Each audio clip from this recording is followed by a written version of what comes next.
Ahojte a vítajte pri ďalšom videu. Dnes sa pozrieme na niečo, čo používame každý deň, no často nad tým ani nepremýšľame. Na operačný systém Windows. Pozrieme sa, čo presne Windows je, ako sa vyvíjal a prečo je taký dôležitý pre svet technológií.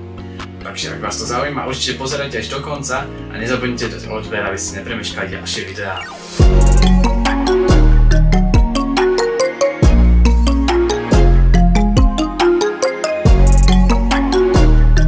Windows je operačný systém, ktorý funguje ako základný software vo vašom počítači. Je to most medzi vami a hardvérom. Umožňuje vám používať aplikácie, spravovať súbory a komunikovať s rôznymi zariadeniami. Bez neho by ste museli zadávať príkazy ručne, čo by bolo veľmi nepraktické. História Windowsu sa začala písať v roku 1985, keď Microsoft predstavil prvú verziu Windowsu 1.0. Bol to grafický doplnok pre vtedajší MS-DOS, čo znamená, že nefungoval ako plnohodnotný operačný systém. Ale priniesol možnosť otvárať viacero okien naraz, čo bola revolúcia. Následne v roku 1987 prišla verzia Windows 2.0, ktorá pridala viacero vylepšení, ako napríklad možnosť prekrytia okien a zástupcov na pracovnej ploche. Tieto inovácie uľahčili používateľom prácu s viacerými aplikáciami súčasne. Skutočný prelom prišiel z Windows 3.0 v roku 1990, ktorý sa stal prvou komerčne úspešnou verziou. Zlepšil grafiku, multitasking a bol prvým systémom, ktorý podporoval až 16 farieb.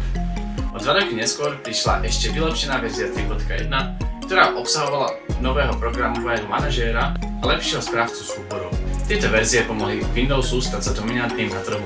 Ďalšou veľkou revolúciou bol Windows 95, ktorý prišiel logicky v roku 1995. Bol to prvý Windows, ktorý spájal MS-DOS a Windows do jedného systému a zároveň priniesol ikonu štart, panel úloh a podporu pre 32-bitové aplikácie. Systém Windows 95 tiež priniesol podporu pre pripojenie na internet, čo bol v tej dobe obrovský krok vopred. V roku 1998 prišiel Windows 98, ktorý bol evolúciou predchádzajúcej verzie. Priniesol podporu pre nové technológie, ako napríklad USB a funkciu Plug and Play, ktorá umožňovala jednoduchšie pripojenie nových zariadení. Nasledujúci Windows ME, alebo Millennium Edition, z roku 2000 však bolo menej úspešný, hlavne kvôli problémom so stabilitou a výkonom. Windows XP, ktorý prišiel na trh v roku 2001, zmenil hru.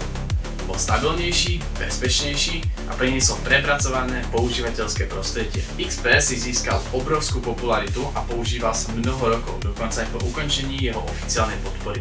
V roku 2007 Microsoft predstavil Windows Vista, ktorý sa však stretol s kritikou. Systém priniesol nové funkcie ako je User Account Control a krásne grafické rozhranie Aero, no mal problémy s kompatibilitou a bol náročný na hardware.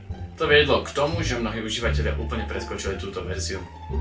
Windows 7, ktorý prišiel v roku 2009, však napravil mnohé chyby Visty a stal sa jednou z najobľúbenejších verzií Windowsu. Bol stabilnejší, rýchlejší a podporoval nové technológie, čo z neho robil ideálny systém pre domácnosti aj firmy. V roku 2012 Microsoft predstavil Windows 8, ktorý bol veľkým experimentom. Systém mal nové rozhranie Metro, optimalizované pre dotykové obrazovky, čo sa však nepáčilo mnohým používateľom. Z tohto dôvodu bola v roku 2013 vydaná aktualizovaná verzia Windows 8.1, ktorá priniesla niektoré klasické funkcie späť, ako napríklad tlačidlo Štart. Následne, v roku 2015, Microsoft predstavil Windows 10, ktorý spájal prvky Windows 7 a 8. Windows 10 priniesol virtuálne plochy, nový prehliadač Microsoft Edge a digitálnu asistentku Cortanu.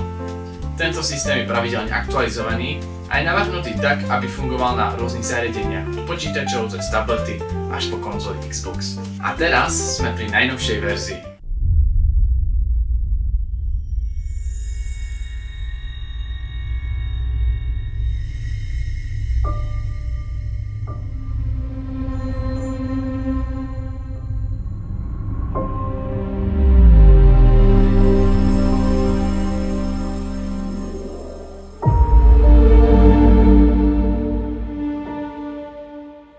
Windows 11, ktorá bola predstavená v októbri 2021. Tento systém priniesol moderné používateľské rozhranie s centrálnym panelom úloh, zaoblenými rohmi okien a vylepšenou podporou pre hybridné pracovné prostredie. Windows 11 je tiež optimalizovaný pre hráčov s podporou technológií ako Direct Storage a Auto HDR.